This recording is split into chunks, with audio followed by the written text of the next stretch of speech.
Sure, oke. Dan untuk ada Erik gak sih? Erik Jensen. Ya, recordingnya ntar aku share setelah ini. Oke, next dulu. Mungkin kok sampai sini ada yang punya pertanyaan? Or not? Belum ya? So far so good? Aman, oke. Sounds good. Dan yang kedua, kita sekarang akan masuk ke ini pertanyaannya. Sekarang tadi kan, oke, yang di nomor satu kan, the ground truth exists. But now, what if we don't have the target variable? What if we don't have the ground truth ya? Bagaimana kita cuma punya data, tapi kita nggak punya, ya kita nggak punya y-nya apa, kita nggak punya kunci jawabannya apa. Nah, now that's the time buat kita pakai unsupervised learning. Nah, unsupervised learning ini dia tujuan algoritmanya atau modelnya itu ya dia anggapannya gimana ya ngomongnya ya, kayak ya udah ini ada data, nggak ada targetnya, nggak ada kunci jawaban, kamu pelajari sendiri, coba nih kamu cari tahu kira-kira ada pattern apa, terus kayak informasi-informasi apa sih yang bisa kamu infer gitu dari data ini gitu. Dan tentunya dia deals with unlabeled data. Ya mungkin kadang-kadang ada ya orang yang eh, pakai oke, in fact kita bisa banget pakai unsupervised learning meskipun kita punya label, kita punya growth itu bisa banget. Cuma nanti akan ada apa ya, ada kayak case-case-nya kenapa kita bisa pakai itu di unlabeled data, di labeled data. Jadi itu lebih kayak apa ya, kayak mungkin nanti dipakai buat pre-processing sebelum kita masuk ke supervised learning. Tapi nanti aja kita ada contohnya juga di belakang. Eh, nah, ini ada suatu graph yang cukup bagus. Aku nemu juga. Jadi kalau tadi mungkin kita kasih gambar-gambar apple and we say is an apple. Kalau di sini kita kasih gambar binatang-binatang. I guess is a cat and dog problem. Jadi ada anjing, ada kucing, anjing, kucing. Kita kasih semua data. Tapi kita nggak bilang tuh, kita nggak bilang ini tuh anjing, ini kucing. Kita cuma kasih image-nya aja, kita kasih doang, nggak kita label, nggak kita kasih jawabannya. Dan unsupervised machine learning, dia akan berusaha untuk nge-map gitu loh, kira-kira yang kayaknya kelompok yang ini tuh belongs to the same group ya, which is kucing kan. Harapannya sih ketemu kucingnya. Atau mungkin terus dia akan bilang, tapi kelompok yang ini kayaknya belongs to another group, which is dog. Tapi dia nggak akan bilang itu cat and dog. Dia cuma bilang dia kayak itu masuk ke cluster 1 dan itu ke cluster 2. Jadi ada difference-nya di sini. Dan contoh-contoh permasalahan atau penggunaan ya, mungkin tepatnya penggunaan dari unsupervised machine learning ini biasanya ada clustering, itu kayak tadi yang barusan, itu belongs ke grup A atau ke grup B, atau bisa juga buat anomaly detection. Ya sebenarnya kalau mau dipikirkan, sebenarnya kan anomaly detection ini sebenarnya juga clustering kan. Kita nggak cluster yang satu ini kelompoknya yang sama, sedangkan yang anomaly ini kan kelompok yang kedua gitu.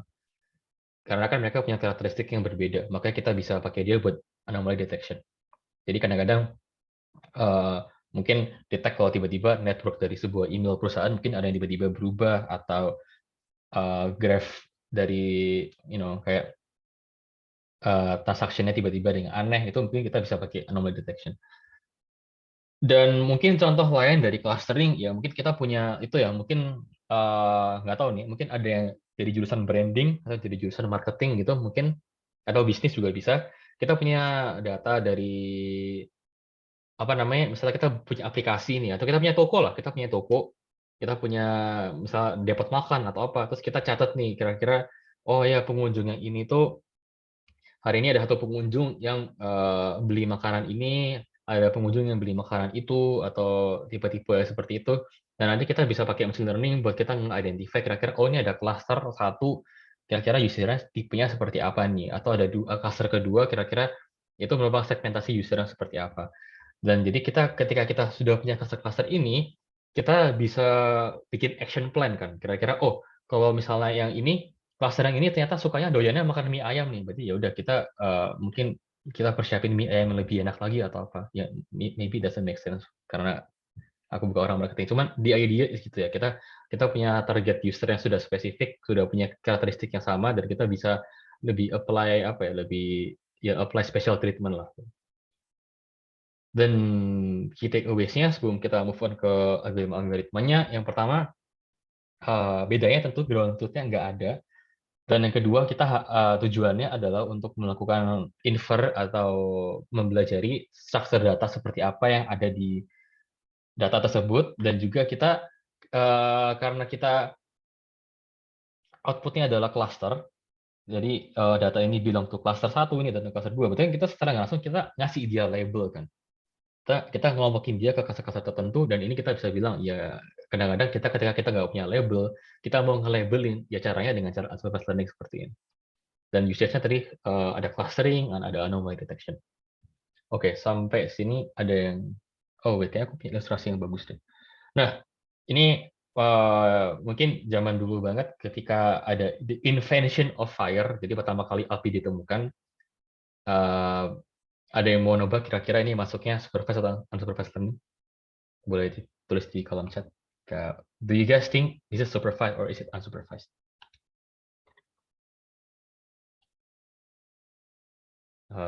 No one? Gak ada yang mau nyoba nebak?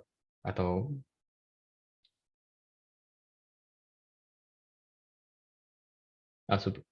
oh oke, ada yang ngecat aku PC unsupervised. Yep, bener. Karena awalnya di masa ini belum ada api, jadi mereka nggak tahu api itu apa. They don't know that the word fire exists.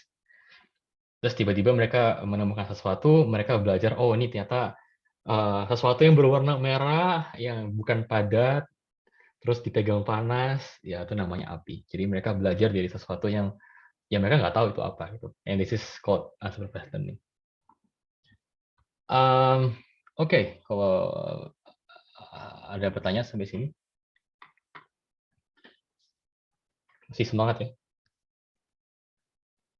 I guess nope. Oke, masih. Bagus. Thank you, Stin. Oke, oke. Kita masuk ke yang lebih statistik ya, yang lebih ke algoritmanya seperti apa. Kita akan coba breakdown satu-satu. Tapi mungkin aku disclaimer dulu.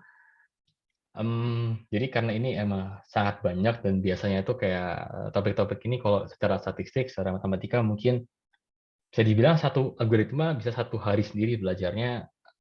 Jadi ini kayak lebih kayak berusaha ngasih kalian gambaran core konsepnya seperti apa, supaya kalian bisa, ya seenggaknya kalian apa ya, kayak punya the gist lah, kayak asal the gist, kayak oh ya kalau ada data ini kita bisa pakai ini. Jadi nggak lebih ke teorinya tapi lebih ke penerapannya. Oke, yang pertama the very basic model yang I think semua orang pasti pernah belajar is a linear regression. Jadi ini adalah suatu apa ya, salah satu model matematika yang paling basic kayaknya. Itu dari SMP kita mungkin sudah belajar ya. Ya kan? Belajar gradien kan, Y sama dengan MX plus C gitu. Ya, itu linear regression sebenarnya. Dan tentunya asumsi yang harus ada di data ini itu adalah kalau data itu linear. Sebenarnya boleh nggak linear, asalkan kita bisa transform data itu sebelum kita masukin ke model menjadi suatu model yang linear terlebih dahulu, gitu ya. Jadi yang penting at the end of the day sebelum kita masukin ke model machine learning, datanya udah harus linear. Tapi data awalnya mau nggak linear juga nggak apa-apa. Dan konsep untuk transformasi data dari yang nggak linear ke linear, atau dari pokoknya the whole concept of transformation itu mungkin kalau di orang-orang engineering atau machine learning biasanya kita sebut sebagai feature engineering, data transformation dan sebagainya. Dan goals-nya adalah build a causal. Jadi causal itu cause and effect ya. Jadi cause and effect relationship dari si X dan si Y. Oke, X itu again X itu adalah predictors atau data-data yang sifatnya independen. Jadi kira-kira apa ya? Kayak ya data-data yang kita gunakan untuk memprediksi si Y. Misalnya nih, kasih contoh ya. Misalnya ada data mungkin yang paling umum, data survei penduduk. Misalnya ada survei si A lulusan SMA, kerjanya di bidang apa, gajinya sekian. Si B lulusan kuliah S1, kerjanya apa, gajinya sekian gitu, dan seterusnya. Jadi kalau kita mau ngeprediksi kira-kira apakah mungkin pendidikan terakhir itu mempengaruhi gaji atau enggak, kita bisa bikin relationship Y, X-nya tuh yaitu tadi, yang gaji, kok gaji apa, Y-nya si gaji dan X-nya itu adalah pendidikan terakhir. Dan untuk linear regression, karena it's a regression problem, maka Y atau target variable tipenya adalah data-data yang continuous. Oke, next. Nah, ini yang tadi aku bilang, ini benar-benar simple, kayak yang kita dulu pelajarin mungkin waktu masih SMP, SMA. Y sama dengan B0 plus B1 X1 plus E0. Oke, ini mungkin bukan E, tapi epsilon ya.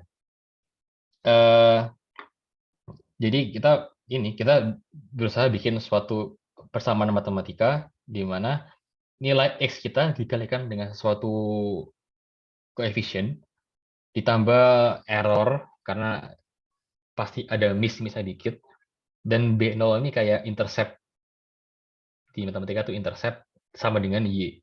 Jadi gitu. Ini contohnya juga untuk dua variabel, jadi X-nya ada 0 sampai 1, Y-nya 1 sampai 4. Ini nggak tahu data apa, tapi the concept is kita berusaha plot suatu garis lurus, suatu garis linear yang bisa kira-kira in general mempredik suatu nilai Y dari X. Dan bisa dilihat kalau misalnya ini datanya emang itu ya, emang kelihatan bisa ditarik pakai garis lurus. Tapi kalau datanya tersebar dengan banyak, datanya emang tidak terlihat linear, mau dipaksain pakai linear regression, pasti hasilnya jelek. Nah, oke. Ya, kameraku jadi ketutupan. Tapi linear regression sendiri, kalau di sklearn cukup gampang. Nanti kita juga ada hands-on-nya. Tapi basically kita cuma tinggal import from sklearn.linear model, import linear regression. Dan kita bisa tinggal initiate the class, yaitu rect sama dengan linear regression. Terus kita tinggal rect.fit x, y. Selalu seperti itu. Nanti mau pakai algoritma apapun, pasti kita initiate dulu kelasnya apa, terus kita fit, nanti kita tinggal predict. Nanti kita bisa lihat, yang kita coba bareng-bareng. Sampai sini ada yang mau nanya untuk linear regression? Oh, mungkin tambahan dikit. Datanya X-nya nggak harus cuma satu. Kalau ini kan tadi kan kita ada X, ada Y. X-nya cuma satu. Tapi in general kita bisa pakai X berapapun. Dan itu namanya multiple linear regression. Tapi mungkin untuk example purpose, emang orang-orang selalu pakainya cuma satu X, satu Y. Oke, intinya datanya cuma 2 dimensi lah, kalau nggak maksimal. Karena apa? Karena biar gampang visualisasinya.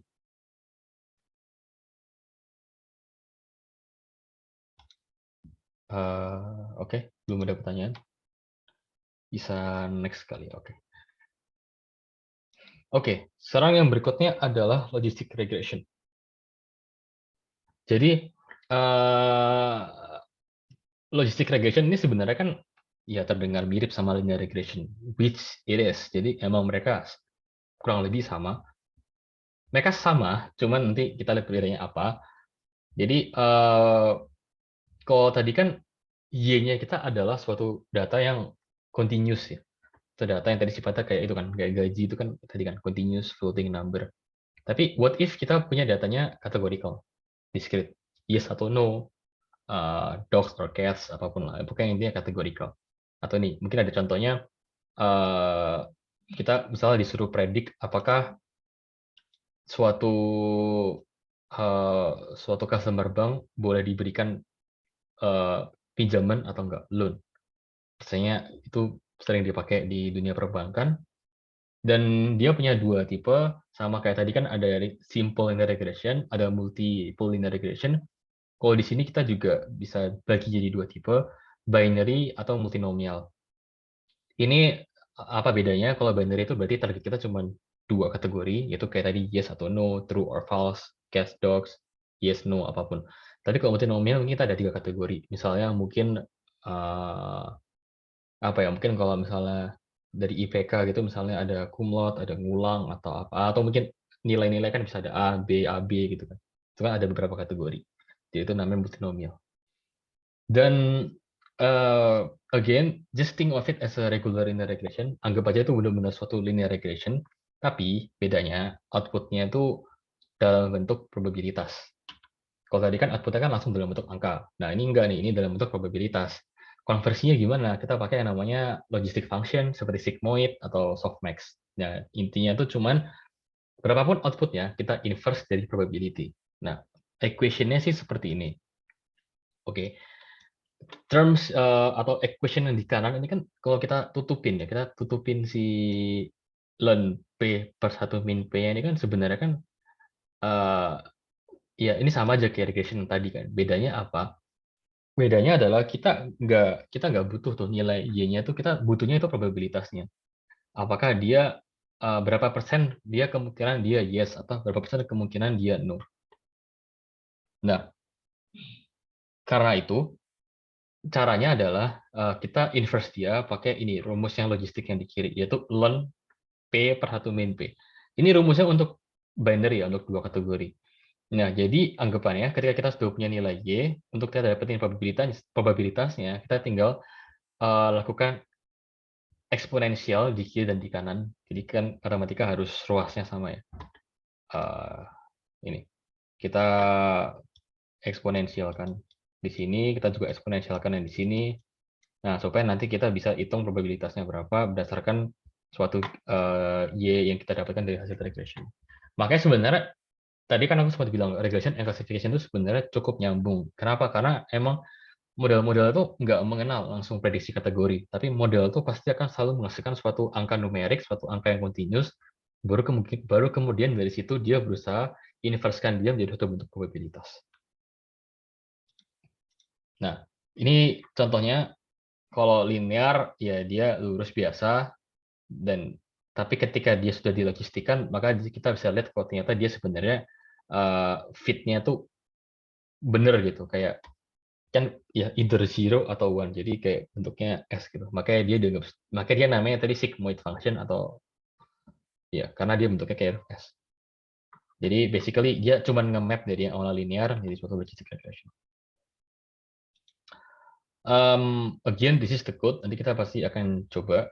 Tapi konsepnya adalah sama from scalar.linear model. Kita tinggal import aja namanya apa. Abaikan dulu yang load iris. Load iris ini dataset doang, nggak terlalu penting. Dan initiate-nya sama kan, masih regression sama dengan regression tutup kurung, terus tinggal dot fit. Dan nanti outputnya kita bisa panggil nih, kayak regression dan predict proba atau predict probability itu artinya. Tapi nanti kita lihat lebih lanjut di hands-on. Oke, sampai sini ada yang masih bingung atau ada yang mau ditanyakan? Kalau terlalu cepat juga boleh bilang. I'll try to slow down.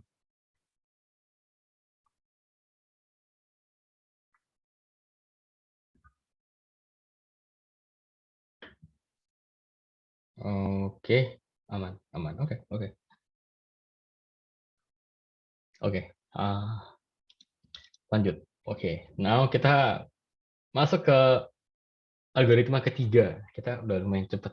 Awalnya tadi kita baru berangkat dari definisi supervised learning, sekarang kita sudah mengenal dua algoritma yang cukup umum. Nah, yang ketiga sekarang kita punya namanya support vector machine. Ya, ini namanya lumayan keren lah.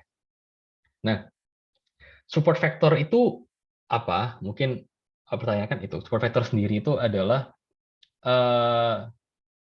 gimana ya ngomongnya? Itu kayak dia, jadi tujuan utama dari support vector machine ini adalah berusaha untuk memisahkan data menjadi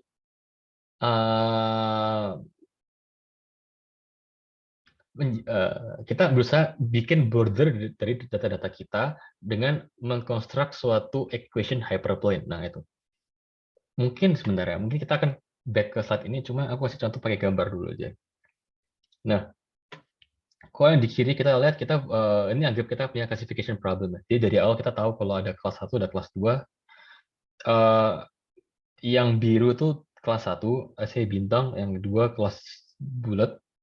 Dan kita akan berusaha bikin suatu hyperplane atau suatu garis lah gambarannya yang bisa benar-benar perfectly separate the classes antara kelas 1 dan kelas 2, dan harus punya distance yang equal. Jadi maksudnya gimana? Jadi kalau kita pakai annotate di sini, ini kan garisnya ke sini sama ke sini itu jaraknya oke lah. Nah, kita nggak mau datanya itu terlalu kayak gini. Jadi garis kayak gini itu nggak bisa. Karena apa? Datanya terlalu mepet ke kiri tapi jauh dari ke kanan gitu. Intinya kita mau di tengah-tengah, kita mau balance. Kenapa kita nggak mau dia balance apa distance-nya nggak equal? Karena yang pertama, ketika nanti kita punya data point baru, misalnya data point-nya kebetulan ada di sini. Oke, kelihatan kan ya? Pentol-pentol baru. Nah, ketika kita bikin garis di sini,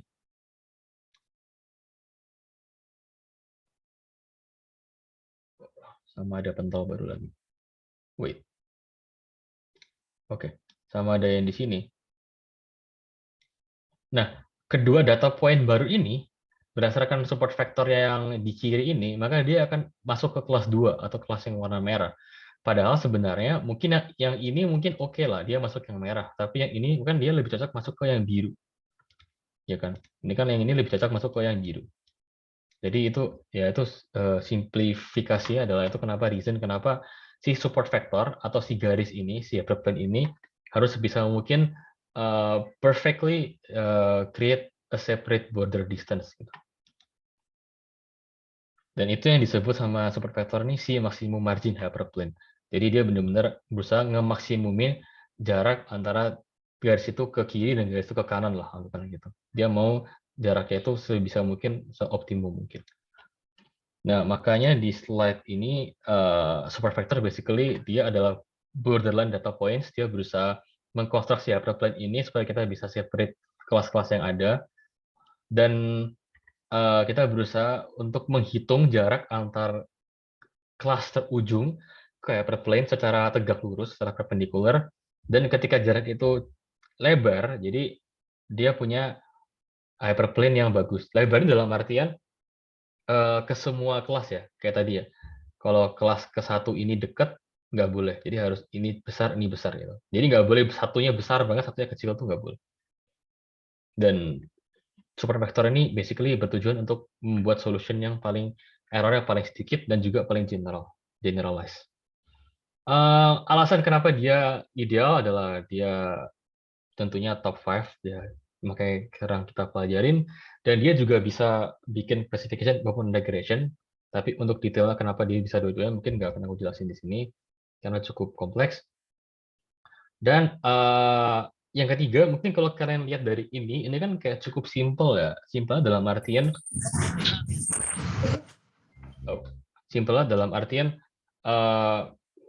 seolah-olah kita cuma butuh suatu garis yang linear. Padahal sebenarnya enggak. Ketika garis itu diseparate secara non-linear, supervector ini juga sebenarnya akan bisa untuk membuat suatu hyperplane. Makanya hyperplane kan nggak selalu garis. Dia tetap bisa membuat hyperplane atau border yang sesuai untuk data yang non-linear juga. Cuman contohnya lagi nggak ada.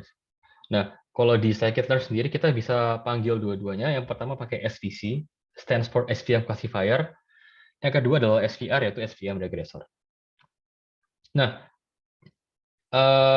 importnya lumayan gampang. Tinggal again from sklearn import SVM. Terus kita initiate SVM model sama dengan SVM.svc. Kalau untuk classification, kalau regression tinggal SVR. Tinggal di feed sama persis, terus tinggal di predict. Nanti kita coba juga. Ya, mungkin support vector machine agak might be confusing a little bit. Cuman ya, basically the key takeaways-nya itu dia akan berusaha bikin suatu hyperplane, suatu pemisah yang bisa memisahkan mau datanya linear maupun nggak non-linear. Ini untuk regression. Tinggal bedanya cuman ini, ada svm.svr instead of svc. Oke, next dulu. Ya, ini cukup seru. Ini namanya decision tree. Basically dia beneran ya bentuknya nanti bisa dilihat kayak pohon, dan dia tujuannya cuman apa ya, kayak bikin semacam if else gitu sih sebenarnya. Kalau if ini maka dia ke cabang yang mana, kalau if ini dia cabangnya kemana gitu. Nah, Decision tree ini ya nih, makanya decision tree is a flowchart like the tree structure. Jadi dia benar-benar mungkin algoritma yang paling gampang dibaca karena dia condition based banget. Kita nanti bisa lihat dan nantinya dia juga bisa dipakai buat regression and classification problem. Dan untuk penentuan kira-kira mau pecah banget seperti apa, dia ada dua konsep yang penting yaitu entropy sama information gain. Nah, entropy sendiri ini untuk menentukan seberapa pure ya atau seberapa data itu perfectly split gitu. Caranya adalah min P kali log P untuk kategori 1 dikurangi min P log P untuk kategori yang kedua.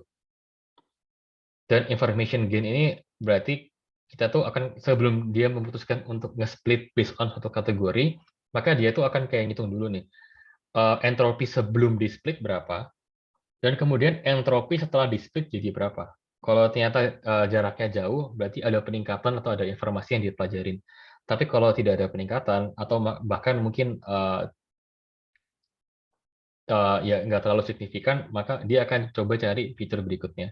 Jadi basically dia akan berusaha bikin semua kemungkinan pecabangan dan dia akan pilih pecabangan mana kira-kira yang menghasilkan information gain yang terbaik gitu. Nah, ini contohnya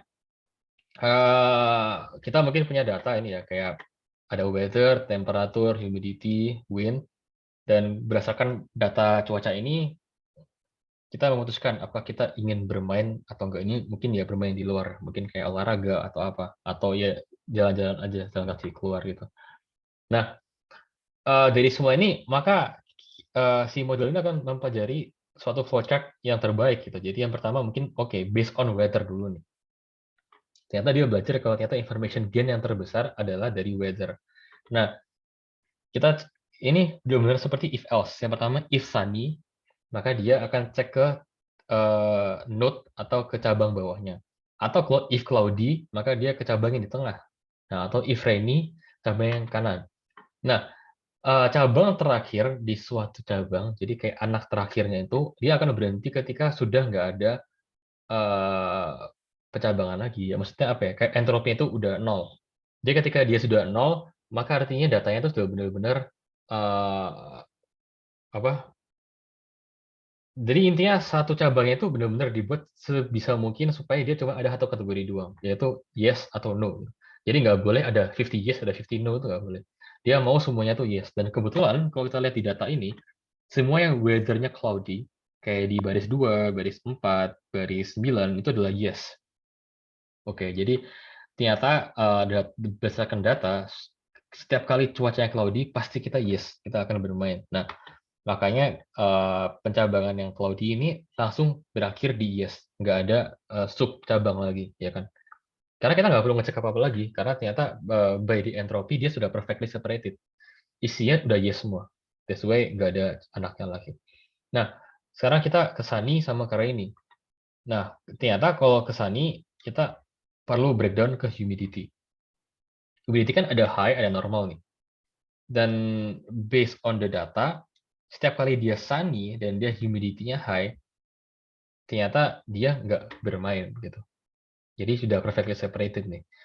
Berarti ketika humidity-nya normal, dia selalu bermain gitu. Ya mungkin kadang-kadang kalau di real data nggak bisa ya selalu perfectly separated yes atau no. Cuman biasanya dia akan berhenti di entropy terkecil mungkin. Jadi mungkin ketika dia di cloudy, 95% of the data yes. Itu kan ideal ya, maksudnya good enough lumayan terseparate dengan baik. Jadi nggak harus 100%. Cuman konsepnya adalah sebisa mungkin 100% separate. Dan sama juga kalau dia rainy, dia ke win gitu. Kalau winnya strong, ternyata dia nggak main. Kalau winnya weak, dia bermain. Gitu. Nah, mungkin ada pertanyaannya, kenapa kalau Sunny ngeceknya humidity, kenapa rainy ngeceknya wind? Nah, itu tadi. Jadi sebenarnya algoritmanya itu dia akan ngecek dulu. Kalau dari sunny ke temperatur gimana? Kalau dari sunny ke wind gimana? Kalau dari sunny ke humidity gimana? Dia akan cek semuanya. Benar-benar dicek satu-satu, entropinya berapa, information gain-nya berapa.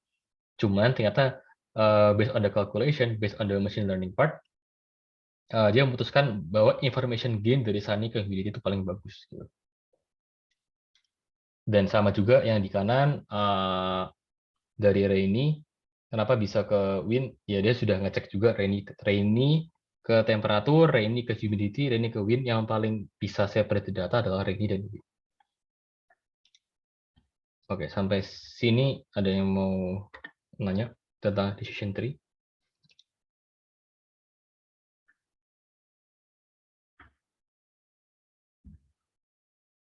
Nope.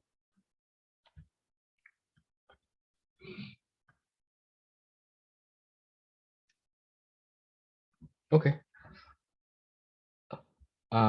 Oke. Untuk code-nya sendiri, again, sklearn is very fun, very straightforward, very easy to use. Tinggal import. Kebetulan untuk yang modul decision tree namanya import tree. Nah, dari tree dia akan importnya tinggal tree dot decision tree classifier, mirip kayak tadi kan. Tadi kan SVM, SVC, kalau ini tree dot apa. Kenapa ada classifiernya? Karena meskipun contoh kita adalah yes and no tadi, tapi sebenarnya decision tree juga bisa dipakai buat regression. Cuma mungkin untuk apa namanya, untuk clarity purpose, untuk penjelasan, sama untuk mungkin lebih kayak use case-nya emang biasanya untuk classification. Jarang bisa sih regression, cuman jarang. Untuk regression juga sama, tinggal tree dot regressor, terus tinggal di fit dan dot predict. So ya, yeah, pretty straightforward. Oke, ini kita akan masuk ke algoritma terakhir dari supervised learning, which is random forest. Dan random forest ini apa ya? Ini kayak merupakan apa ya? Kayak decision tree tapi versi lebih strong aja sih, lebih kuat gitu. Jadi ketika kita udah tahu decision tree, maka random forest is just an improvement lah, bukan suatu hal yang baru. Nah, tadi kan decision tree itu adalah dia build on suatu data. Nah, random forest ini dia berusaha build multiple decision trees dan supaya dia nggak sama terus-terusan. Jadi dia, misalnya kita punya 100 data, kita random forest ini dia akan ambil misalnya cuma 80 data. Nah, 80 data, tapi ketika dia bikin 100, misalnya 100 tree, setiap kali dia bikin tree, dia akan pakai 80 data yang berbeda gitu. Ya kan? Karena kan kita punya 100 data, kita punya 80, kita tinggal 100 kombinasi 80, kita bisa punya banyak kemungkinan kombinasi kan. Jadi setiap decision tree yang dibikin itu akan learn ke sampel yang berbeda-beda. Nah, nanti anggapannya dari semua tree itu akan di voting nih, kira-kira hasilnya yang paling banyak yang mana gitu. Kenapa kayak gini? Karena basically tujuannya supaya nggak overfit aja sih, supaya nggak terlalu apa ya, konsep overfit sendiri kan kalau di machine learning itu adalah ketika modelnya itu terlalu ngafal lah. Jadi kalau misalnya ada ujian matematika, misalnya dikasih 1+1, 2 ngerti, 1+3, 4 ya paham gitu. Tapi tiba-tiba ketika ulangan dikasih 10+1 mungkin nggak bisa, ya itu overfit tuh. Berarti terlalu menghafal tapi tidak bisa belajar pattern yang sesuai gitu. Nah, jadi ide dari random forest ini ya supaya avoid hal seperti itu terjadi, dia mau sebisa mungkin mengeneralisir datanya gitu. Dan konsep numpuk-numpukin model seperti itu istilahnya namanya bukan numpuknya sih, lebih kayak bikin samplingnya itu namanya bagging atau bootstrap aggregation. Jadi ini kalau di dunia machine learning mungkin masuk ke ensemble method. Jadi gimana kita dari suatu data kita bisa bikin model yang cukup kuat gitu meskipun datanya mungkin nggak sebanyak itu gitu. Ya, jadi intinya sih itu sih. Jadi konsep dari bagging and inverse ini adalah meng-leverage konsep dari decision tree tapi make it stronger aja sih gitu. Nah, ini ilustrasinya kita punya tree 1, tree 2 sampai tree ke n. N kan is a arbitrary number. Tapi let's say dari n tree ada 50 tree, 40 prediksi yes, 10 prediksi no, maka is an easy choice. Random forest akan output yes. Nah, mungkin kadang-kadang ada yang case-case di mana dia dari 100 misalnya 50 ya itu memang tidak bisa dihindari, cuman mungkin kadang-kadang ada menghindarinya dengan cara bikin number of tree-nya ganjil. Jadi pasti ada majority.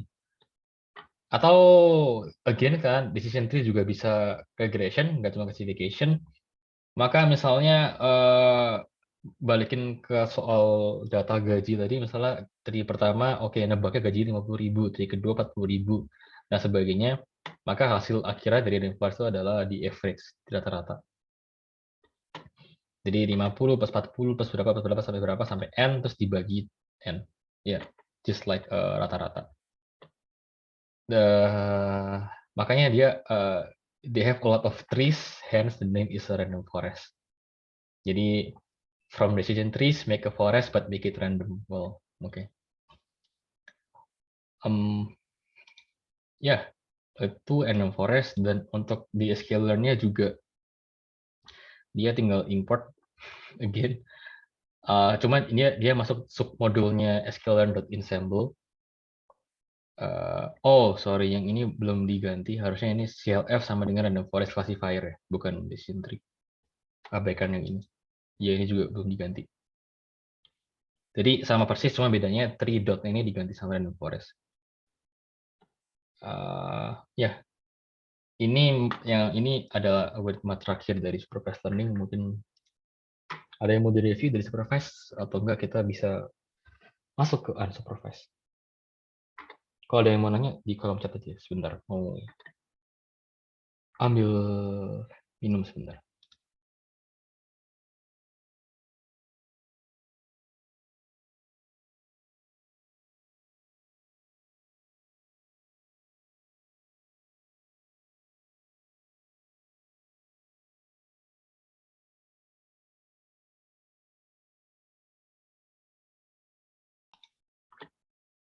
Oke. Unsupervised. Unsupervised itu sebenarnya algoritmanya mungkin ada lebih dari yang aku sebutin di sini mungkin. Tapi hari ini kita akan cover 2 aja sih. K-means sama PCA. Oke. Nah, yang pertama ada oh ya, mungkin sebelum ke sini untuk supervised tadi selain itu mungkin yang kalian bisa take a look juga mungkin kalau oke ada dari oke. Kak, ini modelnya ada banyak. Kira-kira kapan kita pakai model yang mana? It's a good question. Jadi meskipun ada model yang dikatakan lebih unggul dari model yang lain, cuman biasanya in real life practice-nya ya kita bisa dibilang kita pakai coba-coba sih. Jadi kita coba data yang sama kita coba pakai algoritma A B C D E terus kita tinggal compare aja sih yang mana yang paling bagus gitu hasilnya. Tergantung matriks yang kita pakai untuk mengevaluasi. Ada banyak tuh. Misalnya kalau regression kita mau ngitung berdasarkan let's say mean average error atau ya apapun sih. Jadi biasanya disesuaikan dengan kebutuhan. Jadi sebenarnya nggak ada itu sih, nggak ada strict guideline atau strict rules-nya kira-kira model mana yang pasti paling bagus tuh enggak sih. Kadang-kadang juga model kompleks pakai ya, regression bisa ya nggak apa-apa sih. Cuman kadang-kadang ada juga yang fokusnya lebih ke interpretasi. Uh, jadi mungkin kalau untuk interpretasi dan untuk variable importance gitu misalnya mungkin kadang-kadang orang mungkin lebih suka pakai linear regression gitu misalnya. Karena kan dari linear regression jelas tuh kira-kira ada koefisiennya kan. Tadi kan ada B0, B1, B2. Nah, kita kita bisa apa ya, ya bisa bikin suatu interpretasi bisnis gitu misalnya dari modelnya. Sedangkan mungkin kalau ada model-model tertentu yang nggak terlalu bisa dijelaskan. Misalnya kayak super vector tadi kan dia bikinnya hyperplane. Nah, mungkin kita kita nggak ada value-nya nih. Kita ngasih tahu ke misalnya business owner kira-kira oke hyperplane-nya seperti ini, tapi kan nggak ada value-nya gitu. Kayak kita nggak bisa ngasih tahu kira-kira variabel mana yang paling penting atau apa gitu. Jadi disesuaikan dengan kebutuhan. Thank you for the question. Ada pertanyaan lain? Oh, oke. Sama-sama.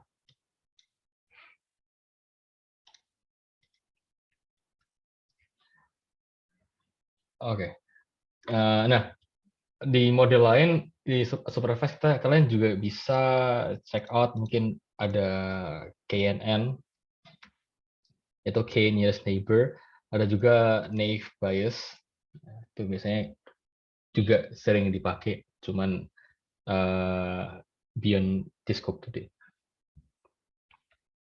Dan mereka berdua juga, setahu aku juga ada di sklearn sih. Jadi ya nggak perlu repot-repot untuk belajar library baru. Oke. K-means. Nah, K di sini itu jumlah cluster. Dan oke, cara pertama itu adalah dia akan berusaha mengcompute. Bukan cara pertama sih. Jadi arti pertama dari K-means sendiri itu adalah dia berusaha mengcompute yang namanya centroid, atau centroid itu bisa dibilang kayak titik tengah lah, center. Dan dia akan berusaha mencari titik tengah setiap cluster sampai optimal. Nah, dan K-means ini dia menggunakan distance based measurement. Jadi untuk dia ngitung jaraknya antara si centroid dan si data ini, dia kan memakai perhitungan jarak ya, atau ya kayak jarak, literally jarak Pythagoras gitu sih, kayak vektor gitu, untuk mengidentify kira-kira data point itu udah similar atau belum. Nah, karena itu kita ada baiknya kita untuk melakukan data normalisasi sebelum kita masukkan ke algoritmanya. Normalisasi ini artinya apa? Jadi kan kadang-kadang misalnya ada data yang dalam range-nya 100 ribuan gitu. Misalnya data uang dalam rupiah ya, misalnya ada 500 ribu, 1 juta gitu kan, angkanya gede. Tapi ada juga yang angkanya misalnya dalam range 1 sampai 10, misalnya 1, 2, 3. Nah, ketika kita hitung jaraknya, maka jarak antara yang data yang range-nya besar sama data range kecil itu kan kayak nggak imbang lah, imbalance gitu.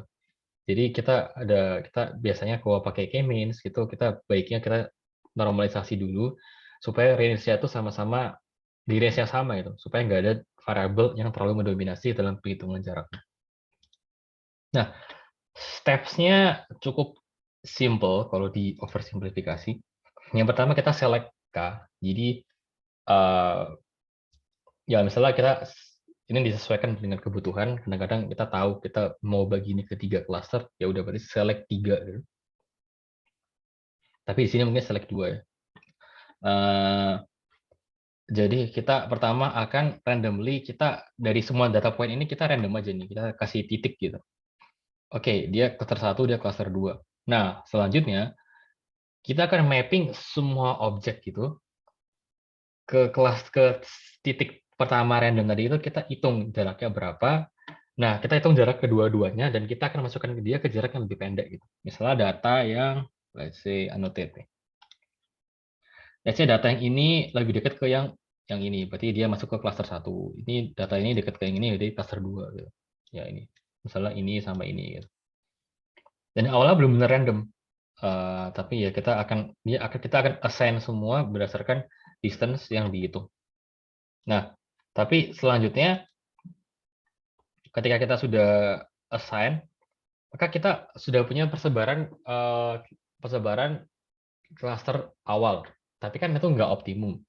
Nah, jadi untuk setiap cluster itu kita hitung nilai tengahnya lagi. Jadi kita hitung nilai tengah lagi, dan pasti akan berubah dong. Nah, ketika kita sudah hitung nilai tengahnya, kita ulangi lagi. Jadi kita nemu centroid baru, kita ulangi lagi step yang ketiga. Kita hitung lagi, kita assign lagi semua objeknya ke cluster yang sesuai. Kita hitung lagi nilai tengahnya, sampai seterusnya. Nah, kapan berhentinya? Berhentinya itu ketika ternyata titik tengah ini sudah nggak berubah lagi gitu. Jadi ketika kita sudah hitung dan centroidnya dia sudah nggak berubah, atau mungkin kadang-kadang tetap berubah, cuma sudah max iteration, ya kita stop. Nah, kalau udah nggak ada perubahan di centroid, maka artinya dia convergence, atau ya dia sudah mencapai titik optimum. Dia sudah mencapai titik di mana, oke, ini merupakan titik tengah untuk cluster ini, dan nggak ada titik tengah lain yang lebih pas buat dijadiin titik tengah. Gitu. Nah, tapi tadi kan aku sempat bilang ini, kita kan select Kak. Dari awal kita yang nentuin. Kita mau berapa cluster. Nah, sedangkan mungkin kadang-kadang kita nggak tahu, kita nggak punya clue kira-kira kita butuh berapa cluster. Nah, kita ada yang namanya elbow method, salah satu method yang paling sering digunakan. Jadi, Caranya adalah menghitung within cluster sum of square atau WCSS. Nah, WCSS ini apa? Dia adalah sum of square dari jarak setiap member ke centroid-nya. Jadi kayak ini tadi, misalnya nih, misalnya centroid-nya yang ini. Dia akan hitung nih jarak ke sini berapa, jarak sini berapa, jarak sini berapa, jarak sini berapa. Semua jarak akan dihitung, dikuadrat, terus ditambahkan. Nah, itu untuk WCSS. Dan nanti otomatis karena kita mau dia clusternya sesuai, kita pasti mau jaraknya dekat-dekat kan. Kita nggak mau dia jaraknya jauh. Nah, maka kita akan bikin suatu plot, yaitu kita coba dari K atau clusternya 1 sampai misalnya 10, random aja. Nah, masing-masing ini kita hitung tuh kira-kira WCSS-nya berapa. Nah, mungkin kalau dari sini kita bisa bilang ya WCSS-nya yang paling rendah yaitu 10. Cuman mungkin kita nggak butuh 10 cluster. Nah, cara nentuinnya pakai album method adalah kita pilih di mana si apa ya titik paling berubahnya si WCSS ini. Kayak ini kan awalnya kan dia turun banyak, terus turun banyak. Setelah itu dari 3 ke 4 dia turunnya udah nggak signifikan. Nah, berarti kita pakai 3 ini udah cukup. 3 udah cukup untuk memisahkan data menjadi 3 cluster. Kadang-kadang juga ada multiple drop gini ya. Jadi kadang-kadang ada satu kedua drop, dua ketiga drop, terus 3 ke 4 mungkin landai, 4 ke 5 landai, terus tiba-tiba 5 ke 6-nya tiba-tiba drop lagi. Mungkin bisa kayak gitu. Dan itu untuk memilih mau klasternya mau yang mana disesuaikan lagi dengan kira-kira dari data yang dipunya yang mana lebih make sense. Mungkin kadang-kadang ada yang lebih make sense pakai 3 cluster, ada yang lebih make sense pakai 5 cluster dan sebagainya. Untuk code-nya lumayan sama, bedanya adalah kalau tadi kan kita harus ada y-nya ya. Ya kan, kalau kalian ingat kan selalu something dot fit x, y. Nah, tapi karena ini unsupervised, ingat kita nggak punya target variable, maka kita cuma butuh fit-nya dot fit x, kita nggak butuh y-nya. Tapi setelah itu kita tetap bisa pakai function predict buat associate dia kira-kira ke cluster mana data point tersebut masuknya ke mana. Gitu. Misalnya 00 masuknya ke cluster 1, 23 masuknya ke cluster 0. Gitu.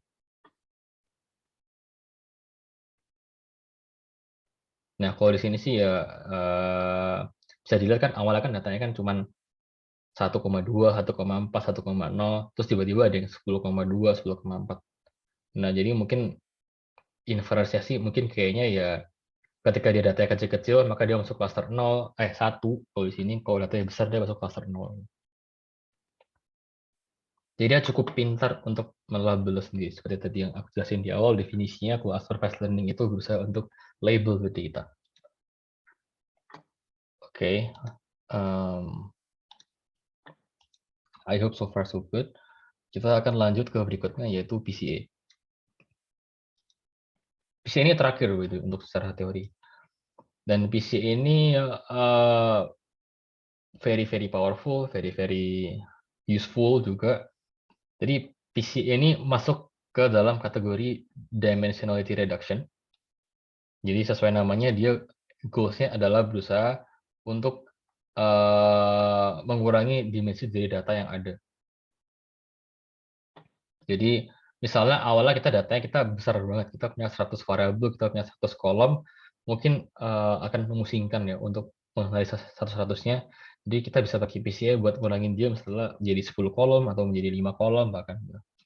Dan nanti kita juga akan bisa melihat gimana cara PCA menentukan apa namanya jumlah new data yang paling optimum. Jumlah new kolom yang paling optimum, sorry. Dan tentunya selain itu, selain untuk menghemat komputasi, karena awalnya kan 100 kolom tiba-tiba jadi 10, kita juga berusaha untuk avoid overfitting untuk apa ya? Karena kadang-kadang kan ada data yang pokoknya pakai aja semua kolomnya meskipun nggak nyambung. Misalnya apa ya? Misalnya apa ya? Ya intinya datanya nggak nyambung. Misalnya data loan bank tapi pakainya jumlah, misalnya jumlah achievement di dalam game gitu, misalnya kan nggak nyambung kan. Nah, jadi ya kadang-kadang data yang sangat banyak dan sangat tidak diperlukan itu malah bikin overfit. Jadi kita pakai PCA buat mengurangi kemungkinan overfit tersebut. Nah ini core konsepnya adalah meskipun dia mengurangi 100 jadi 10 gitu misalnya, tapi dia sebisa mungkin preserve the structure of the data. Jadi kita tidak akan menghilangkan informasi yang penting sebanyak mungkin. Jadi tetap pasti ada information loss-nya tuh pasti ada, cuman nggak banyak-banyak banget. Jadi datanya berkurang banyak, tapi datanya tetap tidak menghilangkan informasi yang ada di data tersebut. Nah, konsepnya dia tuh pakai statistik juga, again. Yang pertama dia harus standardized atau normalize ya. Jadi kita scale datanya supaya range-nya sama, yaitu pakai normal distribution, pakai z-score, jadi x min mu per standard deviation. Yang kedua kita pakai covariance matrix. Kita itu ya ini kita bikin matrix isinya itu x, x, y, x, z. Jadi tergantung jumlah variabelnya. Kalau ada 100 ya berarti 100,100 bentuknya. Covariance sendiri ada rumusnya, cuman nggak aku jelasin. Tapi intinya dia akan berusaha compute-nya ini sigma dari multiplication of xi min x bar kali y min y bar dibagi min 1. N min 1 sendiri ini ada min satunya karena dia sampel, jadi dia berusaha untuk apa namanya, untuk offset karena dia nggak pakai population gitu. Ini agak math heavy banget, statistik heavy. Cuman intinya kita covariance kita di Python kita tinggal panggil pakai numpy bisa np.cov, jadi no worries about the details. Dan selanjutnya kita pakai eigen decomposition. Jadi eigen ini kita rumusnya sebenarnya yang ini, yang ada A kali V. Jadi A kali V sama dengan lambda kali V, di mana lambda ini eigenvalue, A ini square matrix, which is ini tadi covariance matrix ya. Biasanya covariance matrix itu denote sebagai S. Jadi kita bisa bikin S kali V sama dengan lambda kali V. Di mana V-nya ini adalah PCA kita. Jadi V ini disebut sebagai si eigenvector, dan lambda ini adalah si eigenvalue-nya. Jadi konsep dari eigenvector sendiri kan, kalau mungkin ada yang pernah belajar linear algebra, dia suatu vektor di mana S dikali V itu sebenarnya apa ya? Jadi suatu vektor ini mesti dikalikan dengan si S ini, dia tidak akan merubah arah, hanya merubah scale, hanya merubah magnitude. Karena lambda ini adalah konstanta, sedangkan S ini adalah matriks. Gitu. Nah, jadi ini konsepnya adalah vectors when a linear transformation is performed, the directions does not change. Nah, jadi tujuan akhirnya itu adalah kita dapetin si V-nya ini, di mana V-nya ini yang akan dirubah menjadi suatu principal components atau dimensi baru yang kita punya. Dan nantinya kan tadi kan ini kan ada lambda atau ada eigenvalue di mana eigenvalue ini isinya konstan. Nah, konstan-konstannya itu dia berisikan suatu nilai kepentingan gitu. Nah, jadi kita harus ngurutin dulu berdasarkan eigenvalue tertinggi. Nah, yang tertinggi itu berarti dia merepresentasikan informasi yang terbanyak. Jadi misalnya kita punya lambda itu tadi untuk mewakili eigenvalue, kita punya ada 0,5, 0,2, sama 0,3 gini. Maka kita harus urutin dia menjadi lambda sama dengan 0,5, 0,3, 0,2. Berarti sebenarnya ketika kita ambil dua komponen pertama ini, atau 0,5 sama 0,3, maka kita telah mengurangi data itu sebanyak satu variabel, tapi kita coba menghilangkan 0,2 atau 20% dari informasi di variabel atau di data tersebut. Jadi itu gunanya untuk ngurutin ya, karena kita ambil agent value yang terbanyak gitu, atau tertinggi nilainya. Jadi again, lambda atau agent value ini merepresentasikan seberapa penting komponen tersebut terhadap informasi yang ada di data. Nah, again kita nggak butuh Y, kita cuma butuh X, jadi kita tinggal panggil PCA, terus N components sama dengan 2 ini sebenarnya the trick adalah ketika kita tadi ngitung eigenvector sama eigenvalue, ketika kita punya 100 kolom, 100 variabel, maka sebenarnya kita bisa punya komponen sebanyak 100. Nah, kita mau masukin komponennya sebanyak 2, 5, 10 itu sebenarnya nggak akan berubah. Karena kita cuma ngurutin aja. Jadi dari awal itu kita punya 100, jadi kita mau ambil komponen sebanyak berapapun sebenarnya nggak masalah. Nah, tergantung kita butuhnya berapa. Cuma nanti ketika kita panggil PCA.explain variance ratio, itu basically kita ngejumlahin semua nilai eigenvalue tadi, dan pasti kalau semua komponen itu dijumlahin, hasilnya sama dengan 1 atau 100%. Karena kan artinya 100 kolom tetap jadi 100 kolom, berarti artinya 100% informasi tidak ada yang hilang. Nah, makanya nanti kita bisa, kalau aku biasanya akan bikin komponen sebanyak mungkin dulu, terus aku plot variance ratio-nya berapa, terus aku ambil kira-kira sejumlah yang aku cukup. Misalnya, aku pingin 90% retention information-nya berapa, dan aku akan hitung kira-kira aku butuh berapa komponen supaya sampai 90%. Gitu. Jadi, ya biasanya sih kalau dari aku biasanya benchmark-nya lebih ke kira-kira berapa persen informasi yang aku mau retain, aku mau pertahanin, dan aku akan hitung komponennya dari situ.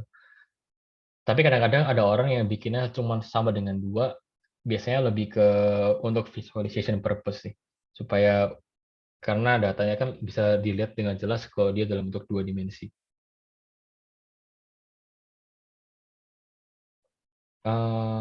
Mungkin ada yang mau ditanya sebelum kita ke hands on kan? Ya, mungkin yang PCA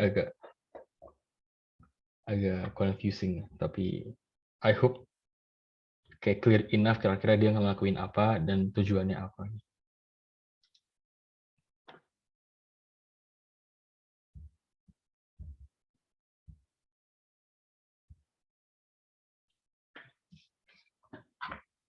Aman ya? Oke.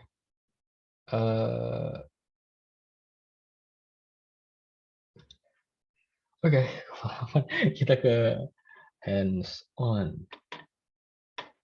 Nah, oke, hands on-nya pakai Google Colab. Jadi di sini aku udah punya quotes karena ada cukup banyak. Jadi kalau misalnya kita quote dari scratch nggak akan keburu. Aku share.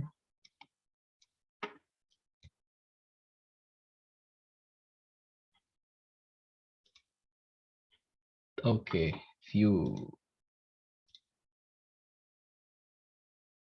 Copy.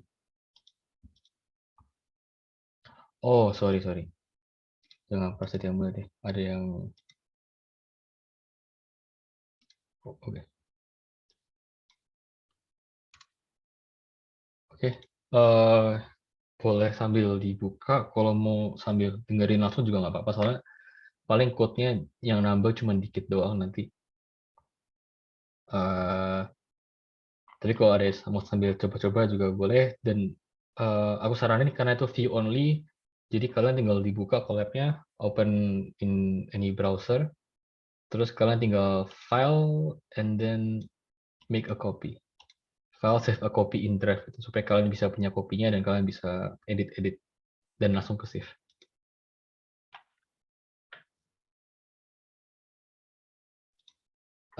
Aku tunggu sekitar kayak ya 2 menit lah sampai semua orang udah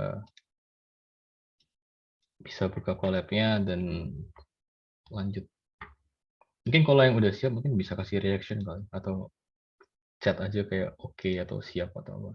Atau kasih reaction jempol juga boleh.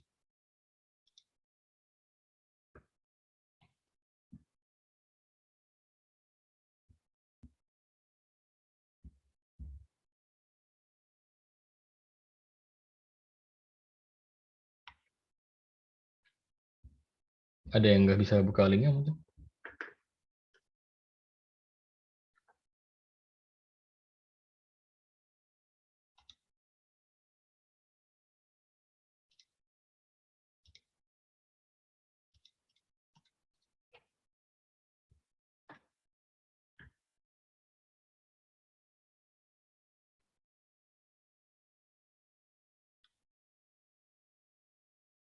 Oke, I'm assuming aman ya, harusnya semua bisa buka linknya, sudah bikin a copy in draft, jadi aku bisa langsung coba code-nya. Oke. Nah, yang pertama kita mulai dari integration. Ini sebenarnya code-nya persis kayak yang di slide, masihan. Jadi bisa langsung. Jadi kita pakai NumPy, SNP. NumPy ini sebenarnya dipakai sini cuma lebih kayak untuk mathematical expression aja. Jadi kayak kita bikin array matematika, atau kita np dot ini dot product ya.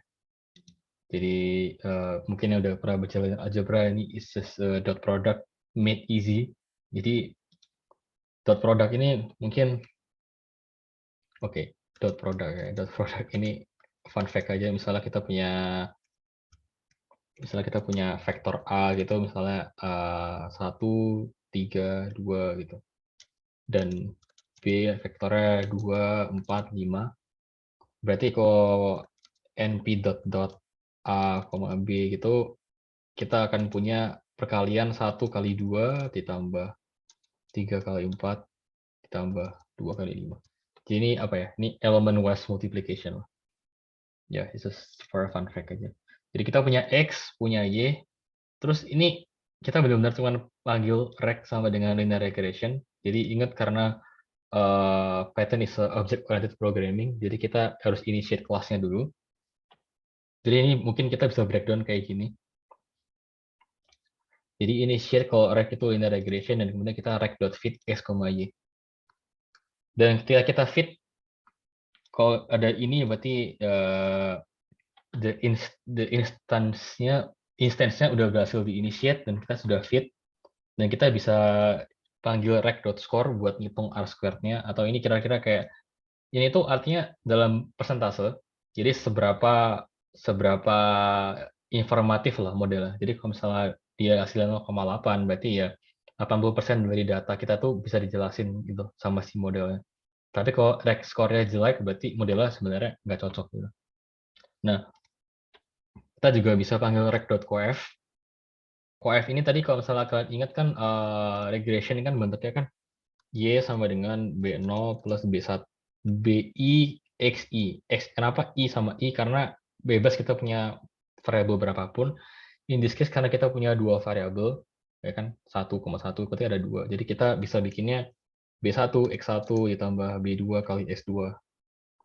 Nah, coef ini, maka kita akan ngeluarin B1 dan B2-nya. Sedangkan B0 kita bisa panggil pakai intercept. Nah, jadi bisa dibilang rumus dari regression yang pertama adalah Y sama dengan 3 ditambah X1 tambah 2X2. Gitu. Which kalian bisa verify di sini. Ya, sebenarnya Y-nya kan emang dibentuk dari X, jadi pasti bagus modelnya. Cuman, ya that's how you interpret. Jadi kita bisa punya coef, tapi intercept, dan kita punya score. Dan ketika kita punya data baru, misalnya kalau misalnya X1-nya 3, X2-nya berapa, berarti logically speaking, berarti kita tinggal 3 dikali 1, 5 dikali 2, 10, tambah 3, 13, tambah 3, 16. Jadi harusnya ini 16. Ya, 16. Jadi ya, jadi dalam berapa ini? Cuma dalam 2 baris, kalian sudah bisa bikin linear regression, kalian juga bisa akses properties-nya. Dan sebenarnya properties dari objek suatu sklearn model ini cukup banyak, dan nggak perlu dihafal, kalian tinggal searching aja di Google sklearn linear regression,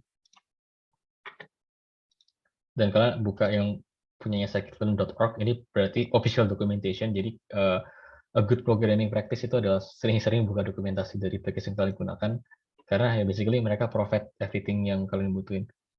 Jadi kalian bisa ini atributnya adalah apa aja, ada coef, ada rank, ada singular. Tapi yang sering dipakai intercept, coef tadi, sama score juga bisa. Nih methodnya ada predict, score, sama. Ya beda ya method sama attributes ya.